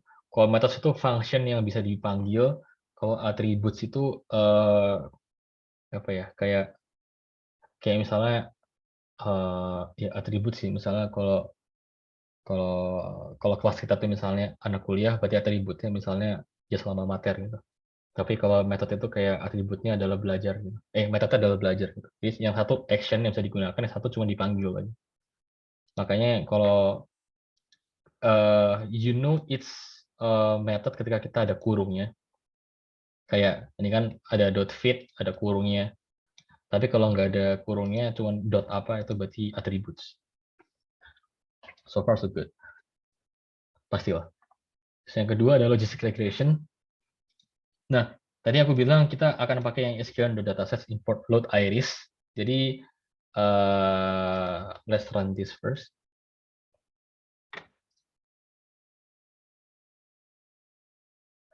Oke, jadi ini sebenarnya warning sih. Ini warning, jadi bukan error. Cuman warning ini sebenarnya artinya adalah ini. Warning juga selalu bisa dibaca ada convergence warning. Jadi method yang digunakan atau si linear regression ini ternyata failed to converge. Jadi intinya sebenarnya mungkin logistic regression tidak bisa dipakai untuk data ini. Tapi yang mau di-highlight adalah cara panggilannya juga sama, tinggal manggil logistic regression, terus tinggal dikurung dot fit. Nah, random state ini apa? Mungkin random state ini mungkin ada yang nggak tahu. Jadi random state ini sebenarnya suatu seed atau suatu number yang yang kita kasih ke bahasa pemrograman atau ke komputer supaya nanti ketika kita nge-run ulang kita nggak akan dapat hasil yang berbeda. Jadi ini karena kan kalau manusia kita kasih angka, kita minta nih, coba minta angka random gitu, kita kan pasti ya random aja, kita nggak ada suatu pola. Tapi kalau di komputer itu random itu berpola. Jadi ketika kita random state 1 atau 2 atau berapapun, maka dengan seed yang sama dia akan produce set of numbers yang sama terus gitu. Nah, mungkin aku mau bahas dikit ini mungkin yang load iris ya. Jadi ketika kita sudah masukin X, Y sama load iris, kita bisa lihat kalau X ini adalah suatu data dengan 4 variabel dan Y ini bentuknya adalah kategori 0, 1, 2. Nah, makanya kita bisa pakai ini sebagai data, ini kayak data apa ya, data mainan sih. Lebih kayak ke data mainan buat kita belajar-belajar, buat kita coba-coba. Dan iris dataset ini sebenarnya cukup terkenal, itu dataset yang klasifikasikan kira-kira suatu iris itu masuk ke kategori bunga iris yang family mana gitu lah, kayak iris apa gitu. Nanti kita lihat feature names-nya. Karena kita akan pakai data load iris ini berkali-kali. Nah, untuk classification sendiri, kita tadi kan aku sempat bilang kalau itu basically adalah suatu regression tapi di inverse jadi probabilitas. Nah, meskipun at the end of the day kita punya hasil 0, 0, ini kan artinya kan kategori 0 gitu kan. Tapi sebenarnya kita bisa ambil atau ekstrak probabilitasnya pakai predict underscore proba. Jadi proba ini probability. Jadi instead of ngeluarin 0,0, kita bisa ngeluarinnya itu dalam bentuk set of probabilities gitu. Jadi ini tuh artinya 0,9818 belongs to class 0. Ini kemungkinan dia kelas 1, ini kemungkinan kelas 2. Di mana untuk setiap barisnya kalau dijumlah pasti sama dengan 1. Karena kan probabilitas pasti 100% kan. Nah, jadi paling gampang adalah kita cuma ngambil kira-kira probabilitas mana yang paling besar. Nah, di sini kan yang paling besar kan yang 0, makanya dia jadi 0. Dan skor ini itu adalah accuracy ya. Jadi kira-kira seberapa akurat si logistic regression ini bisa bisa ngepredik kira-kira suatu bunga ini masuk ke bunga yang tipe apa gitu. Jadi artinya ini 97%, which is very very good untuk suatu akurasi dengan 2 baris code, 1 baris sih bahkan. Nah, ya jadi itu ya, jangan bingung meskipun namanya itu .score, sama-sama .score kayak yang di sini, cuman yang ini skornya kan, yang di-output-in beda, dan itu selalu kalian bisa cek di dokumentasinya. Jadi kalian tinggal buka logistic regression dan tinggal bisa cek kalau di sini score return the mean accuracy of the given test data and labels. Nah, mungkin yang aku mau highlight juga sebenarnya di setiap kali kita panggil modelnya regression, sebenarnya under the hood atau di belakang itu sebenarnya mereka punya parameter yang bisa kita pass. Jadi kita bisa kasih parameter-parameter ke objek ini. Misalnya nih kita ada penalty, ada dual, tolerance, C, dan sebagainya. Tetapi ini semua sudah dikasih default value. Jadi ketika kita nggak pass apa-apa, kita nggak kasih parameter apa-apa kayak ini, kita nggak kasih apa-apa kan, cuma random state doang, maka by default si model akan menggunakan parameter-parameter default ini. Nah, dan karena selalu akan bisa rubah-rubah ini, jadi misalnya ini tadi kita dapat warning nih, ternyata dia method LFBGS itu fail to converge, nggak convergen, berarti dia nggak menemukan hasil paling optimum. Nah, kalau kita searching di sini, LFBGS itu sebenarnya adalah solvernya, atau bisa dibaca adalah algoritma yang digunakan sama si sklearn untuk melakukan optimisasi. Nah, kalau kita merasa, oh, tadi LBFGS kok nggak bekerja, mungkin kita mau pakai yang Newton CG. Ya, nggak harus sebenarnya tahu apa itu Newton CG atau apa, cuman kita bisa aja coba-coba. Jadi kita tinggal copy Newton CG. Terus kita tinggal di sini, kita tinggal tambah extra parameter, solver, Newton, CG. Oke, now the warning is gone. Jadi kita udah nggak dapat warning lagi. Ternyata luckily, ya ini emang coba-coba ya.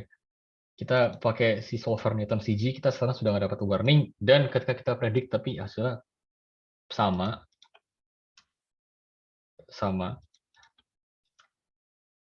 ya sama. Jadi meskipun dia converge, tapi ya hasilnya tetap sama. Ya nggak masalah. Dan itu tapi nggak selalu terjadi ya. Jadi ini again makanya is a trial and error. Kita nggak tahu solver mana yang paling bagus. Cuman most of the time kalau cuman mau bikin benchmark atau bikin apa ya first trial atau apa eksperimen, default parameter yang diberikan sama sekalian ini sebenarnya juga sudah oke.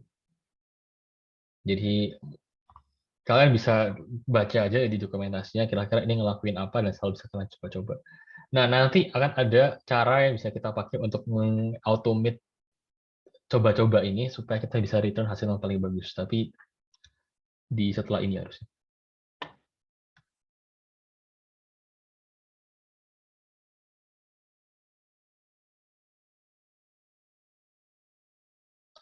Oke. Nah, terus selanjutnya kita masuk ke support vector machine. Nah, kita panggil lagi Iris, cuman sekarang ini kita bisa panggil iris.keys harusnya. Nah, jadi Iris sendiri by default adalah suatu dictionary lah, di mana dictionary ini kita punya datanya apa, target variable-nya apa, target names-nya apa, feature names-nya apa, dan kita kalau kita panggil kita bisa, oh sorry, iris.targetNames. Nah, ini tadi yang aku bilang. Jadi ada iris yang jenis setosa, ada yang versicolor, sama ada virginica. Mungkin ada yang suka botanika mungkin lebih paham. Cuman jadi ini tuh kategori 0, kategori 1, kategori 2. Jadi ketika di sini kita predik dia 0 sama 0, maka dia predik dia masuk kategori yang setosa gitu. Dan feature name-nya sendiri kita bisa cek juga iris.featurenames. Ya ini, jadi tadi kan aku tunjukin dia X-nya ada 4 variabel. X. Yap, sorry. X-nya ada 4 variabel. Berarti yang variabel pertama ini associated tools. Yang ini sepal length, ini ada sepal width, ini ada, oh sorry. Oops. Wait. Oh, oke. Nah, yang ini yang ketiga ke petal length, yang ini ke petal width. Jadi ini associated-nya. Nah, tapi kalau nggak butuh-butuh banget, kita tinggal bisa langsung ambil data sama targetnya, atau tadi langsung pakai yang X, Y tadi di sini juga boleh. Terus bisa di-run. Nah, terus another konsep di machine learning yang paling sering dipakai itu adalah train test split. Jadi tadi kan ada yang sempat aku mention, sebisa mungkin kita harus prevent overfitting kan. Jadi kita misalnya kita tadi belajar matematika tambah-tambahan 1 tambah 1, 2 tambah 2, tapi di ujian kita harus bisa juga ngerjain 10 tambah 1 gitu misalnya. Nah, jadi kita akan ada konsep namanya train test split, yaitu ngebagi data menjadi 2, yaitu data training ada data testing. Jadi anggapannya kita belajar di data training, dan data testing ini kita cuma pakai buat evaluasi aja. Model itu udah bagus belum sih? Ya kayak kalau belajar ada ujiannya gitu. Nah, itu juga disediain sama sklearn. Tinggal import ini. Terus kalian tinggal train test split, terima X, terima Y. Nah, test size ini tuh berarti kita mau split datanya jadi berapa persen. Misalnya 70% training, 30% testing, atau gimana. Biasanya convention ya, itu 70-30, kalau nggak 80 sama 20. Dan again, random state ini untuk ensuring reproducibility ya. Jadi kita kalau kita run ulang tetap bisa dapat hasil yang sama. Kalau kita nggak pakainya nanti dia akan ke random. Jadi sorry. Jadi ketika kita di sini misalnya kita panggil xtrain, ya ini kan tuh xtrain 0. Ini kan ada 5,5 sama 2,4. Tapi ketika di sini kita state-nya kita ganti misalnya 0. Ketika kita run lagi xtrain 0, ya dia akan dapat 5,5, 2,4, dia dapat 5 sama 2. Jadi ini different numbers. Tapi ketika kita balikin dia tadi ke tadi berapa ya? 42 ya. Ya, kita run lagi. Nah, dia akan pasti dapat same exact numbers. Jadi itu sih pentingnya buat pakai random state. Oke, kita dan di structuring-nya itu selalu urutannya tuh xtrain, xtest, ytrain, ytest. Dan untuk pakai SVM tadi tinggal di initiate svm.svc again, terus tinggal di model.fit. Dan karena ini classification, maka kita bisa print score-nya, which is the accuracy. Nah, kita bisa dilihat kalau dia it's a good model. 81%, tapi di testingnya juga 80%. Jadi maksudnya dia nggak overfit. Biasanya signs of overfitting, tanda-tandanya itu adalah ketika di trainingnya dia akurasinya bagus banget, misalnya 99%, tapi ketika di testing dia cuma 80% atau berapa. Jadi ketika ada gap yang cukup jauh, maka itu overfit sih. Iya, ini untuk yang SVM, dan ini untuk visualization mungkin kalian bisa cek aja, tapi basically aku cuma mau nunjukin kalau, nah, jadi si SVM ini tadi kan bikin hyperplane kan, jadi dia bisa bikin hyperplane atau border yang ngemisahin si data ini antara biru, oranye, dan si yang kuning ini. Jadi masing-masing ini tuh menggambarkan ada yang kategori tadi yang apa, Setosa, Virginica, sama apa tadi itu. Nah, bisa dilihat makanya kenapa dia skornya mungkin nggak sampai 100% karena ada beberapa yang merah tapi di border yang ini, tapi ada juga yang kuning tapi di border yang di kanan. Nah, ya ini untuk help visualize SVM. Dan ada little bit of bonus content sebenarnya, yaitu grid search. Jadi kan ini tadi aku bilang cara buat automate. Tadi kan untuk semua model ini kan ada default parameter. Dan ada parameter yang banyak banget yang bisa dimainin, bisa diganti-ganti, bisa dicoba-coba. Bahkan kalau misalnya SVC, sklearn, yup, kalian bisa cek ada regularization parameter sih, ada kernelnya pakai metode apa, degree-nya berapa, terus kayak gambarnya apa dan sebagainya.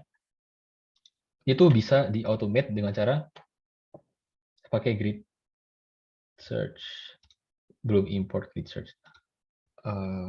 From sklearn. Udah bukan. Wait. Grid search CV sklearn. Ya, nggak terlalu hafal import. Ya, model selection benar. Jadi kita bisa from sklearn.model selection import grid search CV. Yep. Nah, makanya tadi ada kuning-kuningnya karena is not defined awalnya. Yep. Nah, kita caranya gampang. Kita tinggal pertama initiate dulu model yang mau dipakai apa, sama persis. Nah, tapi selanjutnya kita harus pass in parameter namanya param grid. Jadi sebenarnya namanya sih apa aja bebas, cuman karena dia nerima input param grid, maka juga enaknya disamain aja gitu. Nah, ini tuh basically kita harus pass in dictionary. Kok ingat minggu lalu dictionary Python, di mana dictionary itu isinya ada keys sama values, dan keys-nya ini adalah parameter apa yang mau dicoba gitu. Jadi setelah kita mau coba C tadi, kan ada C kan. Let's see. Ini kan ada C. C ini apa? C ini nerima float value dan defaultnya adalah 1. Maka kita bisa isi aja nih. Misalnya kita mau nyoba 0,5, 1, atau 0,52.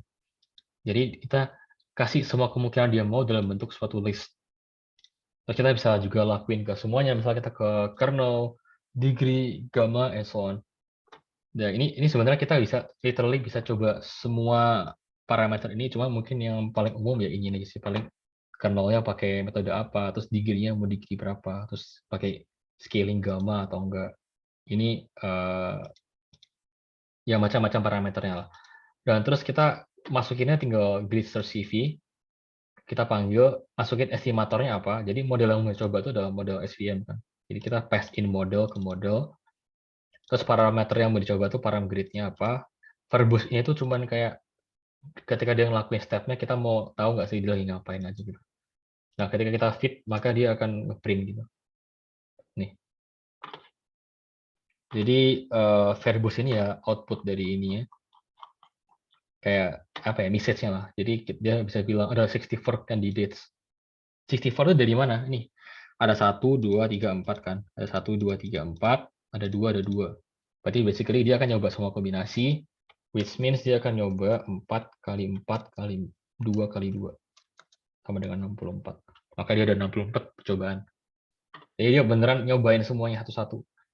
Ini kombinasi dari C05, degree 2, gamma scale, karena linear, hasilnya apa, hasil apa. Dan dia akan simpen semuanya, terus dia akan setelah dia nyobain semua kombinasinya, kita bisa panggil grid search.baseparams. Jadi baseparams ini kira-kira kombinasi parameter apa yang paling bagus.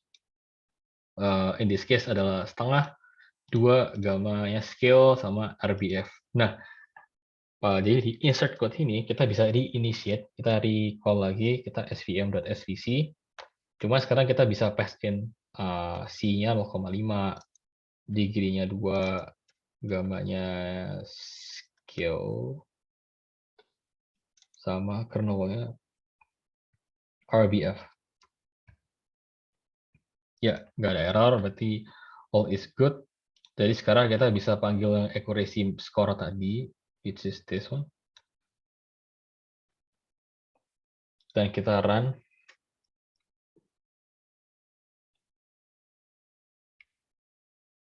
Oh, sorry. Model.fit. X, X train, Y train. Jadi, oke, fitted, terus kita run. Boom. Kalau tadi kalian ingat trainingnya tadi kan 0,89 juga, sama persis kayaknya angkanya. Tapi tadi accuracy-nya di testingnya 0,80, sedangkan di sini kita 0,822.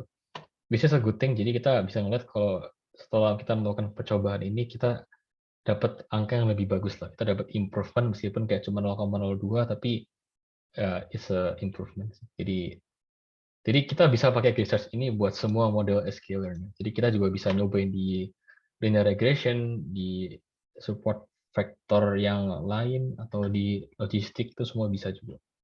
Tapi parameter grid-nya harus disesuaikan sama kira-kira parameter apa sih yang dia punya di sini.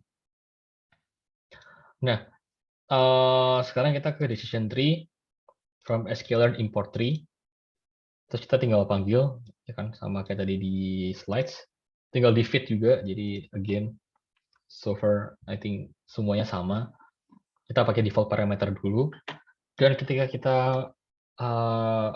print, nah nih, oh this is actually a very good example model yang overfitting ya. Trainingnya 96%. Awalnya kita mungkin kalau kita nggak ngeprint ini, oh ya ini kita belajarnya bagus nih, kita bisa ngerjain soal. Tapi kita ujian ternyata remedi gitu. Ya remed gitu, jadi ngulang gitu atau apa gitu. Jadi ini contoh yang bagus. Iya, dan ini tadi juga tadi ada pertanyaan kan sebelumnya, kira-kira data apa, pakai model apa. Ya ini contohnya adalah kita di mana kita trial and error, kita cobain dari logistik, kita cobain decision tree, SVM, kira-kira nanti yang paling bagus yang mana gitu. Dan ini tuh ada export grafis. Jadi kalau nggak salah dulu sebenarnya grafis ini kayaknya library independent, cuman basically run dulu aja, agak lama ini. Basically ini tuh cuman kayak mencoba untuk memvisualisasikan si pohon tadi, si decision tree menjadi suatu flowchart yang kita bisa panggil. Jadi ini ya rounded ini maksudnya kayak flowchart-nya mau pakai rounded corner, terus proportion ini berarti kayak ada dibikin proportion atau enggak, terus kayak outputnya namanya dot, ini dot file. Feature names-nya karena kita cuma pakai 2 tadi, cuma pakai 2Y, jadi kita pakai sepal length sama sepal width. Terus precision 2 ini berapa angka di belakang koma. Field sama dengan true ini kalau nggak salah cuma buat color-nya aja sih. Dan ini subproses ini cuma nge-convert .file jadi PNG. Jadi kan tpng dari t.dot output as a 3 PNG. Dan kalau kita cek di files dia akan ada sih harusnya file ya. Dot. Awalnya ini nggak ada, tapi ketika dia pakai subproses jadi call, dia akan nge-convert GDPI ini juga pixelnya. Dan IPython display ini basically cuma buat ngepanggil image aja.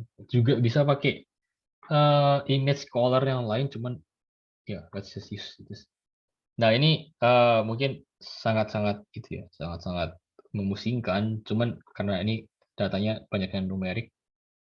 Tapi basically ini tadi. Jadi kayak awalnya dia akan bikin flowchart gitu. Kecek dulu sepal length-nya berapa. Kalau di bawah sekian, maka kalau true dia akan ke pohon yang atau cabang ini. Kalau enggak dia akan ke cabang ini. Sampai bawah sampai di mana benar-benar datanya itu udah nggak bisa di-split lagi. Oke. Nih, ada gini ya kan. Gini tadi kan si entropinya. Jadi udah kalau nol itu berarti dia stop. Berarti datanya udah pure. Udah nggak perlu dicabang-cabangin lagi. Nih, dia selalu stop di 0, 0, 0. Oh, ya.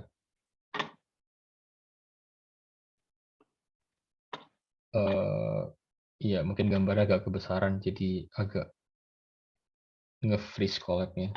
Tapi ya itu buat ini disilang aja.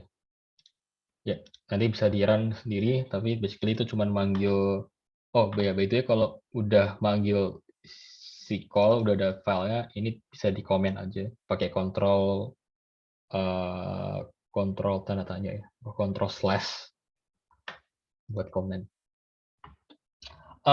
Oke, karena decision tree ini waktu sudah mepet juga, random forest ini tadi kan decision tree tapi di-upgrade ya.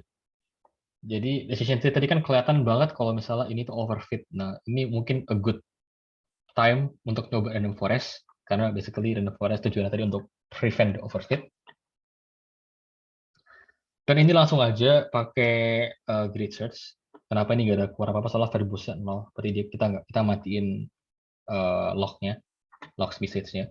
Dalam parameter grid-nya kalau kita lihat itu beda banget sama yang SVC. Ini ada bootstrap, ada max depth, dan NEstimator. Basically max depth ini kedalamannya mau berapa, coba kayak gitu. Estimator ini berarti berapa pohon yang kita mau buat.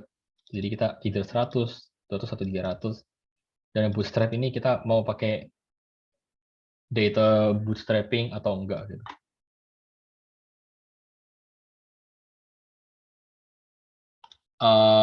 Kita tinggal panggil, terus kita pakai grid search ini udah, dan kita bisa print base parametersnya.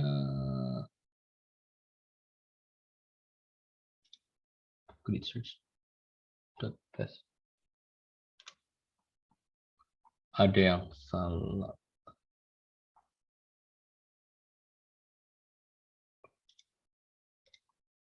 Ini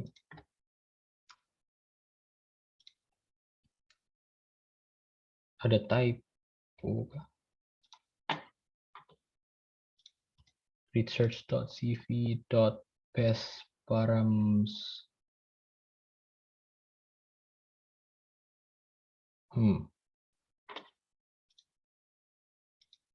Ini seharusnya nggak ada error sih, cuman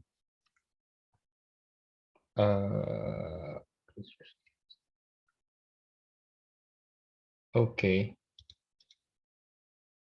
I'll try to fix this later, tapi harusnya nggak ada error sih. Nah, tapi nanti intinya parameter apapun yang dikeluarin di sini, yang persis kayak ini tadi, basically kita akan tinggal initiate di sini sama kayak tadi. Jadi rf dalam kurung apa-apa-apa.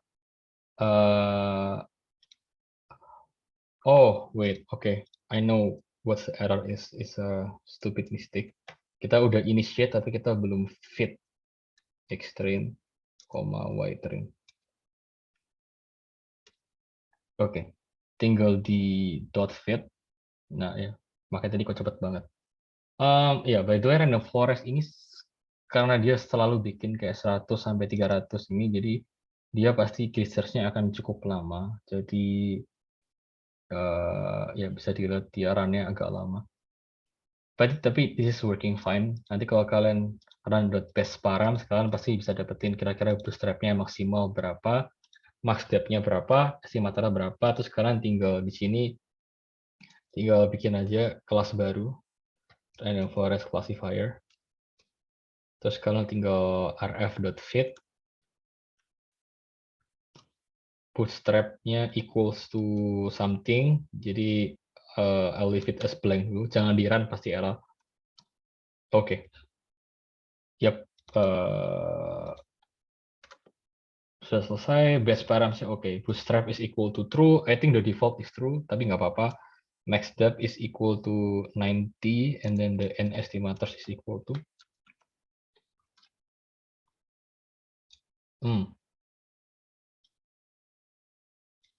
Salah tempat, guys.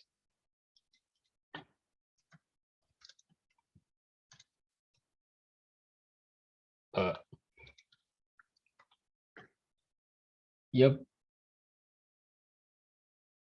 Oh my god, another typo.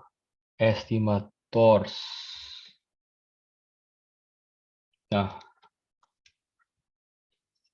Nah, oke. This shows a huge improvement lah dari 96, dari 60-an ke 75%.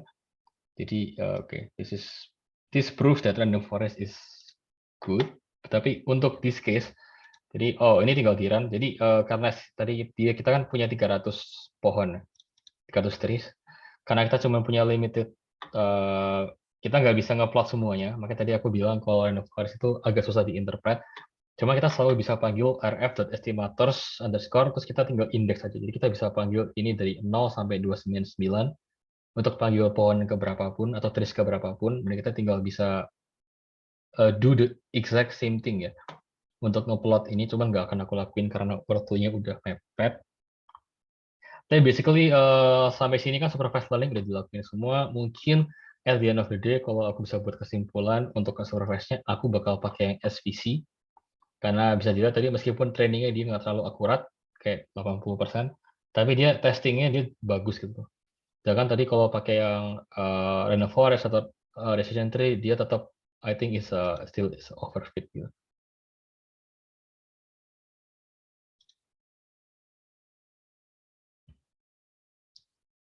Nah, to last PCA, ini PCA ada code-nya juga, jadi sebenarnya kalian juga bisa coba, kayaknya kita pakai iris data juga, jadi nggak penting. Cuman sekarang kita pakai pandas data frame, sebenarnya untuk lebih bisa visual aja sih. Jadi ya kita punya data frame yang pretty data frame. Ada sepal length, sepal width, petal length, petal width. Targetnya ada iris setosa. Jadi tadi 0, 1, 2, ada Virginica, sama ada yang satunya lupa. Nah, ingat tadi di PCA kita butuh to scale the data ya. Kita harus buat dia normal.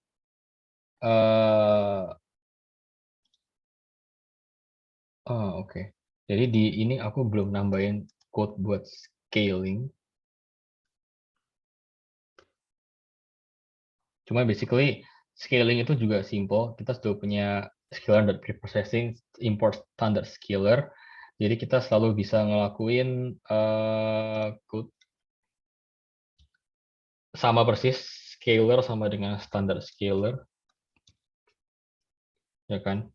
Setelah kita instance, terus selalu kita harus fit, which is scalar.fit x, atau kita juga bisa langsung return dia sebagai x sama dengan scalar.fit transform. Jadi kalau ngefit itu cuma ngefit doang, tapi kalau fit transform dia ngebalikin suatu objek dirinya sendiri. Dan kita bisa lihat kalau x sekarang pasti berubah jadi angka yang lebih kecil, 0 sampai 1. Jadi 0, berapa, 0, berapa. Dan ini let's omit this output. Nah, tapi kita bisa ya yang ini di copy aja. Make this a data frame. Yap, nah sekarang sudah minus 1 sampai 1 lah ini. Ini kan z-score ya. Jadi kurang lebih sekitar, intinya dia centernya pasti 0, minnya 0, deviasinya 1 karena dia standard normal distribution. Nah, sekarang perform PCA-nya tuh simple ini, komponennya kita set sama dengan 2, fit transform.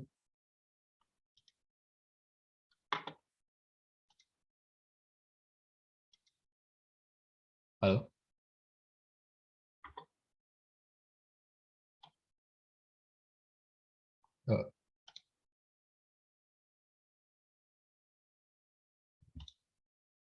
Oh, oke.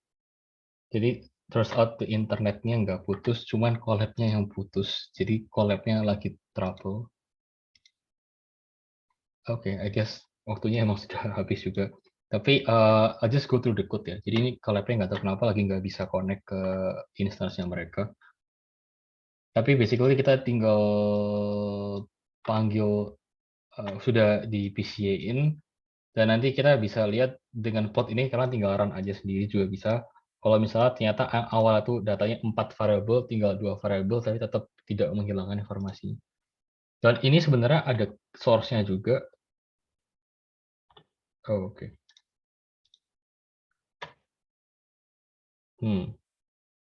Wait. Sebentar ya.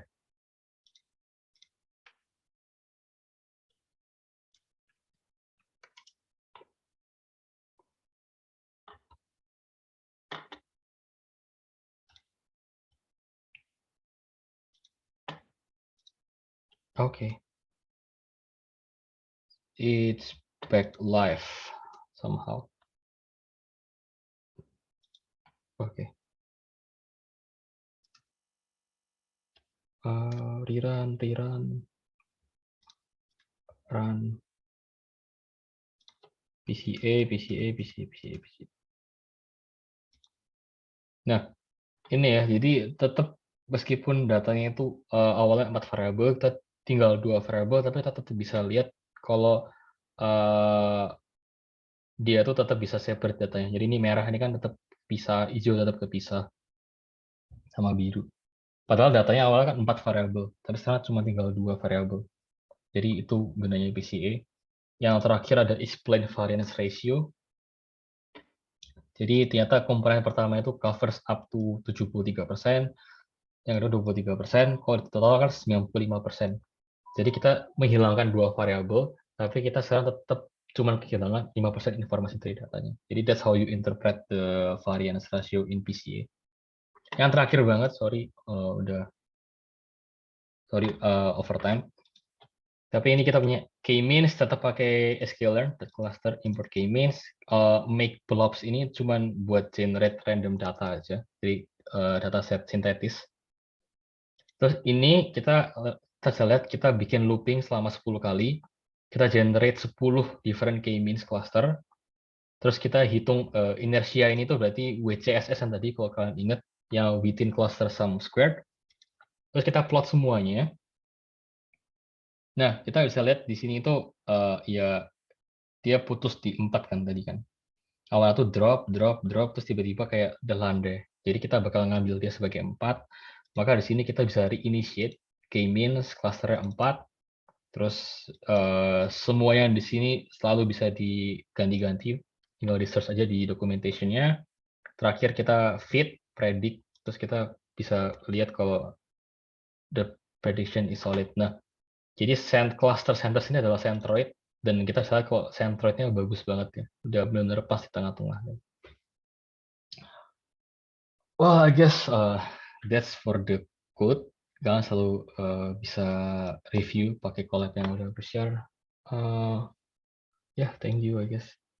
Aku balikin ke Aurel selaku moderator. Oke. Thank you so much Kak Calvin untuk pemaparan materinya yang sangat lengkap dan komprehensif banget. Mungkin pusing. Mungkin buat teman-teman kalau misalkan ada yang mau nanya dulu boleh nih lewat kolom chat mumpung Kak Calvinnya masih ada waktu. Dipersilahkan kalau ada yang mau nanya-nanya. Boleh. Oh, mungkin sambil nunggu ada pertanyaan ya. Jadi promosi dikit. Boleh. Ini Jumat. Oke. Yang Jumat ada part 3, jadi kelanjutan ini. Jadi kita udah belajar sklearn. Now kita masuk ke neural network. Mungkin yang daftar ini mungkin juga lebih tertarik ke neural networknya. Kita punya guest speaker actually. Jadi my friend lah, my bro nih, Daniel Alexander. Dia mungkin kalian tahu Bangkit lah ya. Bangkit yang bootcampnya by Google. Dan dia angkatan pertama Bangkit, dan dia juga dapat best project. Dia akan jadi speaker untuk bawain neural network in TensorFlow. Jadi silakan nanti stay tune. Besok akan di-share link pendaftarannya di Jumat di jam yang sama. Terus jam 4 balik lagi ke speaker yang pertama, Stin. Kita akan dari model yang udah ada kita akan deploy ke cloud. Jadi kita juga akan hands-on ke Google Cloud Platform, ke GCP. Oke, Rel boleh lanjut. Kalau ada pertanyaan. Berarti buat teman-teman boleh di take notes tuh ya. Berarti hari Jumat sama hari Selasa depan kita akan ada lanjutan workshopnya part 3 sama part 4. Jadi buat teman-teman yang mungkin nggak mau ketinggalan infonya juga boleh join ke grup Discord kita ya. Kalau mau nanya-nanya, mau tahu update tentang misalkan workshop kita ada apa lagi sih, boleh juga langsung join ke Discord-nya. Mungkin aku kasih linknya sekali lagi ya buat yang baru join. Nah, itu boleh join. Mau request juga boleh, bisa mungkin kita kasih provide. Terus kalau kalian punya project personal yang kita lagi belajar sekalian nyoba mau diskusi juga boleh. Atau mungkin kalau mereka ada materi request ya kok yang pengen dibawain sama kita, itu juga boleh tuh dikabarin lewat Discord juga. Jadi biar kita sama belajar aja ya. Iya, kalau dari kami kan, dari kita core team nggak bisa provide, pasti kita cari orang sebisa mungkin lah. Tinggal waktunya aja. Gitu, cocoknya. Mungkin sekalian promosi juga kok boleh follow Instagram kita kali ya di sc.prasmol buat teman-teman biar bagus loh padahal. Apa? Bagus loh padahal. Tapi followersnya dikit. Iya, tuh. Boleh di-follow atau mau linknya juga boleh. Tapi ini so far belum ada yang mau nanya sih kok kayaknya. Udah cukup jelas kayaknya materi yang dibawakan. Semoga ya. Iya. Jangan sungkan sih, tapi mungkin pertanyaannya menyusul mungkin. Tadi kan quote-nya kan kita bener-bener run through-nya cepet banget. Mungkin kalau nanti kan lagi ngeran sendiri terus ada trouble atau apa, ya sampein aja nggak apa-apa. Mungkin karena udah waktu juga kali ya, kok. Kita terakhir tutup dengan foto session gimana, kok? Atau mau Boleh sih, Oke, boleh, kita boleh. lanjut Kalau nggak foto. ada pertanyaan, nggak apa-apa sih, boleh. Mungkin boleh share dulu, kok. Yep. Oke. Nah, buat yang lain yang bisa on cam, boleh on cam sebentar nih buat kita screenshot. Nanti kita upload ke Instagram kita juga sebagai bukti. Boleh, boleh. Ya bukan bukti lah, buat kenangan lah. Kenangan. Kalau bukti kesannya administratif banget. Bener. Hey, Stein. Di depan Prasmul kenapa dimatiin lagi? Bentar, mau ganti background. Yang lain mungkin biasanya rame sih kalau foto ini. Iya. Ini dari luar Prasmo masih ada nggak sih? Tadi ada soal, tapi nggak tahu siapa.